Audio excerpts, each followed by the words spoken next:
దుబ్బాకలో హుజురాబాద్లో బైపోల్లో గెలిచినటువంటి నేపథ్యంలో ఆ పార్టీకి బ్రేక్ వేయాలనే ఉద్దేశంతో మునుగోడు ఉప ఎన్నికను కేసీఆర్ చాలా ప్రతిష్టాత్మకంగా తీసుకున్నారు. భాజపాలో పెద్దలుగా చెప్తుంటున్న కొందరు తాండూరు ఎమ్మెల్యే రోహిత్ రెడ్డిని తమ పార్టీలో చేరాలని ప్రలోభ పెడుతున్నట్లు 2022 అక్టోబర్ చివరిలో తెలిసింది. మరికొందరు బారాస ఎమ్మెల్యేలను తనతో పాటు తేవాలని రోహిత్ రెడ్డితో ఒత్తిడి తెచ్చినట్లు కూడా సమాచారం అందింది. దీని ఆధారంగా బీజేపీని ఇరుకుపెట్టాలని కేసీఆర్ ఆయన టీం ప్లాన్ చేసింది. ఇందుకు బాధ్యులైన వారందరినీ పర్యవేక్షించాలన్న ఆయన ఆదేశాలకు అనుగుణంగా ప్రణీత్రావు ఆ బాధ్యతలు చేపట్టారు. ఈ నేపథ్యంలోనే మొయినాబాద్ దగ్గరలోని అజీజ్ నల్రో ఫామ్ హౌస్ కు రప్పించారు వారందరినీ. ఈ పని కోసమే నేను task force CI Srinath Reddy, SI శ్రీకాంత్లకు ఢిల్లీకి పంపించి మనం చూసిండే అదేదో సినిమా తీసినట్టే ఆ విజువల్స్ వచ్చిండే. ఆ రోజు పార్టిసిపేట్ చేసినటువంటి ఫామ్ హౌస్ లో పోయినటువంటి 4 ఎమ్మెల్యేల విజువల్స్ తో పాటు ఆ ఫామ్ హౌస్ విజువల్స్ కూడా మనకి అదేదో బాహుబలి సినిమా తీసినట్టు వచ్చిండే. ఆ స్పై కెమెరాలను ఈయన రాధాకిషన్ రావుతో పాటు ఆ రోజు సిఐ శ్రీనాథ్ రెడ్డి, ఎస్ఐ శ్రీకాంతులు ఢిల్లీ పోయి స్పై కెమెరాలు తెచ్చిండ్రంట. అక్కడ పెట్టి వేరు సామాజిక వర్గాలకు చెందినటువంటి, మళ్ళా ఒకే సామాజిక వర్గం చెందిన వాళ్ళు కాకుండా వేరు సామాజిక వర్గాలకు చెందినటువంటి ఎమ్మెల్యేని ఈ ట్రాప్లోకి దించి వాళ్ళతోటి మొత్తం ఉచ్చు పన్నాలన్నటువంటి ప్లాన్ వేశారు కేసీఆర్ అన్నటువంటిది కూడా ఇక్కడ వీళ్ళు చెప్తున్నటువంటిది.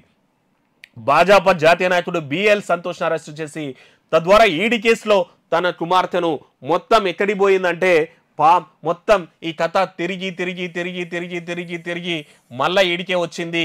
కవిత లిక్కర్ స్కామ్ లో ఉంది కదా, ఆ లిక్కర్ స్కామ్ నుంచి బయటపడేటందుకు బిఎల్ సంతోష్ ను అరెస్ట్ చేస్తే అది సెటిల్ చేసుకొని కాంప్రమైజ్ అయిదాము, మీ కేసులో మేము రాము, మా కేసులో మీరు రావద్దు అన్నటువంటి ఓ పకడ్బందీ ప్లాన్ కు కేసీఆర్ తెరలేపిండని రాధాకృష్ణన్ తన వాంగ్మూలంలో చెప్పినటువంటి మాట.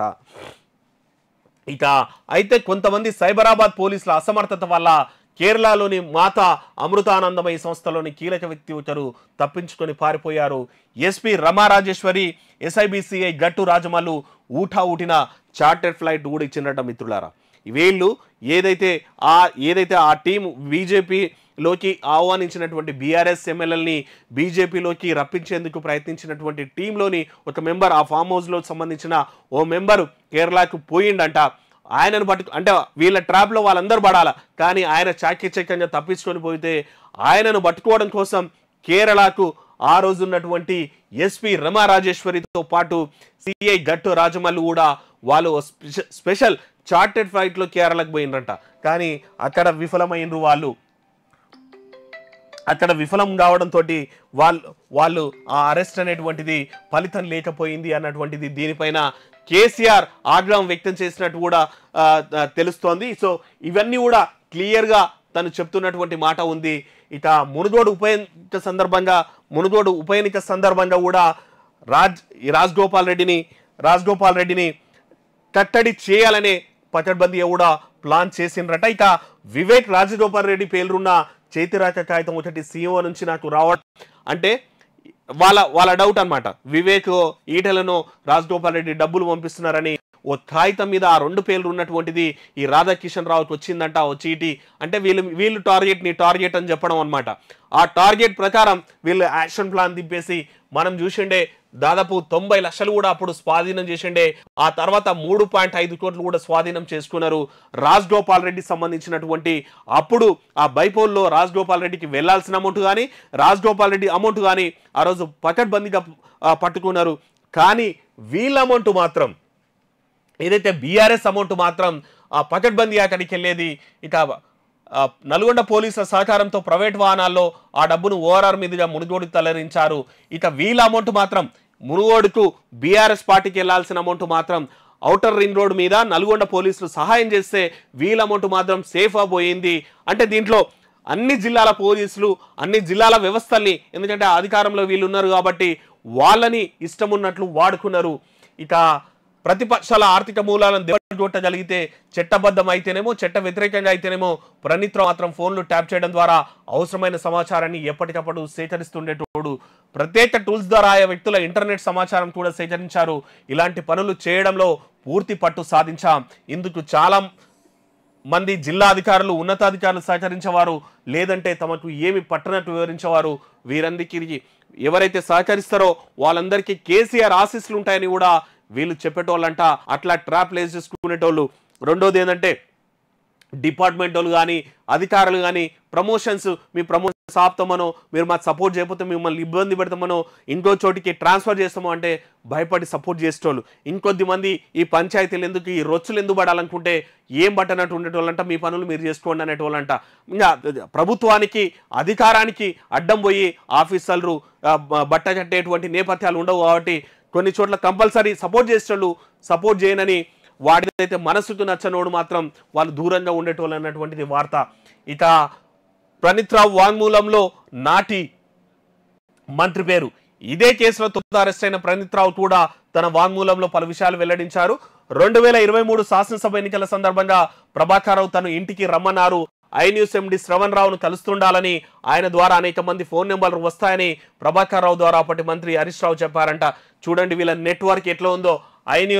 ఐన్యూస్ ఎండి దీంట్లో ఉన్నాడు ఈయనను కలిస్తే ఈయన ద్వారా కొన్ని ఫోన్ నెంబర్లు వస్తాయి వాళ్ళందరినీ కూడా మనం ట్రాప్ చేయాలన్నటువంటిది కూడా మంత్రి హరీష్ రావు కూడా చెప్పినట్టు ప్రణీత్ రావు వాంగ్మూలంలో ఉందన్నటువంటిది అంటే ఈ ఫ్యామిలీ మొత్తం కూడా కల్వకుంట్ల ఫ్యామిలీ అండ్ వాళ్ళ రిలేటివ్స్ అందరూ కూడా ఈ ఫోన్ ట్యాపింగ్ అనేటువంటి పకడ్బందీగా ప్లాన్ వేసినట్టు కూడా మనకు వీళ్ళు నిందితులు చెప్తున్నటువంటి వాంగ్మూలాలు చెప్తున్నాయి ఇక తీవ్ర విమర్శలు చేస్తున్న వారిపై కేసీఆర్తో పాటు ఆయన కుటుంబ సభ్యులపై ప్రభుత్వంపై తీవ్రంగా విమర్శలు చేస్తున్న తీర్మాన్ మల్లన్న ప్రభాకర్ రావు ఆదేశాల మేరకు 2021 ఆగస్టులో చిలకూరుల పరిధిలో నమోదైన బెదిరింపు కేసులో అరెస్టు చేశాం 2021 ఎమ్మెల్సీ ఎన్నికల్లో పోటీ చేసినప్పుడు మల్లన్న తీవ్ర పోటీ ఇచ్చారు ఆయన నిరంతరం గమనిస్తుండాలని ప్రభాకర్ రావును ముఖ్యమంత్రి ఆదేశించారు ప్రణీత్ రావు నిరంతరం మల్లన్న సంబంధించిన సమాచారం చేస్తుండేవారు కేసీఆర్ను విమర్శిస్తూ పోస్టులు పెట్టినందుకు 2022లో ఎస్ఐబి ఇచ్చిన సమాచారం ఆధారంగా సైబరాబాద్ పరిధిలోని సునీల్ కనుగోలు కార్యాలయంలో హైదరాబాద్ నార పోలీసులు సిఎస్ఎస్ పోలీసులు కలిసి సోదాలు నిర్వహించారు ఈవెన్ తీన్మార్ మల్లన్న కూడా అప్పుడు జరిగినటువంటి ఎమ్మెల్సీ ఎన్నికల్లో తీన్మార్ మల్లన్నను కూడా ఈ ఫోన్ ట్యాబ్లెట్లలోనే అరెస్ట్ చేసిండ్రు అన్నటువంటిది కూడా తెలుస్తోంది ఈవెన్ ఈ విషయంలో చూసుకున్నట్టయితే మరి తీన్మార్ మల్లన్న సెకండ్ ప్లేస్లో ఉండే ఆయన ఓడిపోవడానికి కూడా ఇదంతా కారణం అనే చెప్పాల్సినటువంటి అవసరం ఉందని చెప్పొచ్చు ఇక గతంలో 2022లో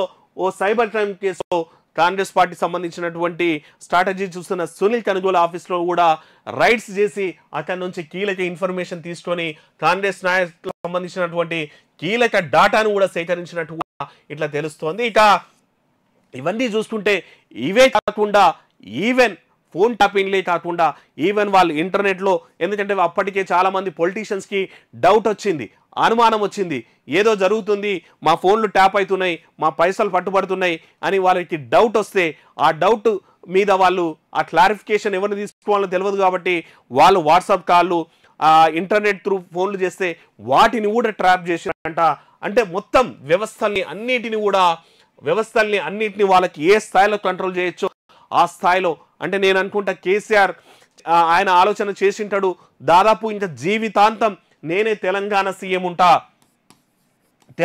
సీఎం నేనే ఉంటా బతికున్నన్ని రోజులు ఇంకా ఇట్లాంటి ఇవన్నీ కూడా బయటపడవు అని తెలిసి చేసింటాడు అన్నటువంటిది కూడా అనుకునింటారు అయితే ఇటీవల ఎన్నికల్లో బారాస ఓడిపోవడంతో మాపై చర్యలు తప్పవని ప్రభాకర్ రావు ఆదేశాల మేరకు ముందు జాగ్రత్తగా మా వద్ద ఉన్న అన్ని ఎలక్ట్రానిక్ ఉపకరణాలు వాటి ఆధారాలను ధ్వంసం చేశాం ఎస్ఐబి ఉద్యోగుల సహకారంతో అన్ని ఆర్డిస్టులను తొలగించి వాటి స్థానంలో కొత్తవి ఏర్పాటు చేశాం పాత వాటిని ధ్వంసం చేశాం ఇందుకు ఆర్ఎస్ఐ హరికృష్ణ తదితరులు సహకరించారు ఎస్ఐబి ఏర్పాటు నుంచి సేకరించి నిల్వ చేసిన వామపక్ష తీవ్రవాదానికి సంబంధించిన సమాచారం అంత ధ్వంసం అవుతుందని తెలిసినప్పటికీ మమ్మల్ని మేము కాపాడుకోవడానికి వేరే మార్గాలు లేకపోయినాయి అన్నటువంటిది అంటే ఈ మావోయిస్టులకు సంబంధించినటువంటి తర్వాత వామపక్ష తీవ్రవాదులకు సంబంధించినటువంటిది లేదంటే కమ్యూనిస్టులకు సంబంధించినటువంటి కీలక ఇన్ఫర్మేషన్ ఉన్న డిస్క్లను కూడా ధ్వంసం చేసిండ్రంట వాళ్ళు దానివల్ల తీవ్ర నష్టం వాటిల్తుందని తెలిసినప్పటికీ కూడా కానీ వీళ్ళు కాపాడుకోవాలి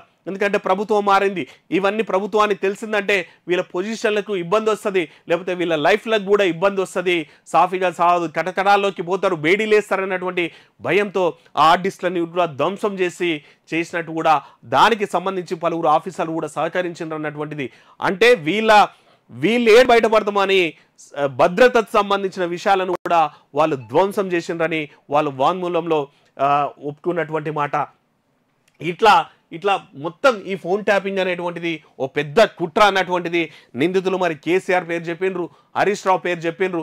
మరి అంటే ఇప్పటి వరకు అయితే ఓ పేరు రాలేదు కేటీఆర్ పేరు. మరి ఇవన్నీ కేటీఆర్ తెలుసా తెలియదా, లేదంటే వీళ్ళిద్దరి కనసంలోనే జరిగినటువంటిది ఇప్పుడైతే టెన్షన్ లేపేటువంటిది. నిజంగా మరి గతంలో సీఎం రేవంత్ రెడ్డిని కటకటాల్లోకి ఈ రోజు ఉన్నటువంటి సీఎం రేవంత్ రెడ్డిని ఆనాడు సీఎం ఉన్నటువంటి కేసీఆర్ కటకటాల్లోకి పంపించిండు. మరి ఇప్పుడైతే పకడ్బందీ క్లూస్ ఉన్నాయి, వాంగ్మూలాలు ఉన్నాయి. మరి ఈనాటి సీఎం రేవంత్ మరి ఆనాటి సీఎం కేసీఆర్ని, ఈనాటి ఎక్స్ సీఎం కేసీఆర్ని మరి కటకటాల్లోకి పంపిస్తారా అన్నటువంటిది ఆల్రెడీ గవర్నమెంట్, సెంట్రల్ గవర్నమెంట్ కవితను తీసుకెళ్ళి అయితే పెట్టింది. ఇదంతా కూడా ఈ ఫోన్ ట్యాపింగ్ మెజారిటీయా అంటే మొయినాబాద్ ఫామ్ హౌస్ కేసు అయితే కేవలం కవితను ఆ కట్టడిలో నుంచి, ఆ ఉచ్చుల నుంచి బయటికి తీసుకురావడానికి మీరు ఆ తప్పులో ఉన్నారు, మేము ఈ తప్పులో ఉన్నాం, మన ఇద్దరం చేతులు కలుపుదాము, మిమ్మల్ని మేము డిస్టర్బ్ చేయదు, మమ్మల్ని మీరు డిస్టర్బ్ చేయదు అన్నటువంటి ప్లాన్లో భాగంగానే మొయినాబాద్ ఫామ్ హౌస్ కేసు నడిచిందన్నటువంటిది ఈ రాధాకిషన్ రావు చెప్తున్నటువంటి వాంగ్మూలం ఆధారంగా తెలుస్తుంది. మరి ఈనాడు రేవంత్ ప్రభుత్వం ఉంది, మరి ఇంతమందిని ఫోన్లు ట్యాప్లు అయినాయి, మరి దీని మీద ఎట్లా యాక్షన్ తీసుకుంటారు, వాంగ్మూలాలలో కూడా ఎవరు దీనికి సహకరించనన్న పేర్లు కూడా వచ్చినాయి. కాబట్టి మరి స్టేట్ గవర్నమెంట్ యాక్షన్ ఎట్లుంటుంది, యాక్షన్ ప్లాన్ ఎట్లుంటుంది అని తెలవాలంటే మాత్రం కొద్ది రోజులు వెయిట్ చేయాలా. మరి ఎంతైతే బాధపడ్డాడో, మదన పడ్డాడో, కన్నీళ్లు కాల్చిన రేవంత్ రెడ్డి మరి నిజంగా ఈరోజు ఫుల్ సాక్ష్యాలతో ఉన్నాయి. మరి కేసీఆర్ని కూడా కటకటాల్లోకి పంపిస్తాడా అంటే మాత్రం మనం వెయిట్ చేయాల్సిందే. మరి ఎట్లాంటి నిర్ణయం తీసుకుంటారు అన్నటువంటిది అయితే చూడాలా.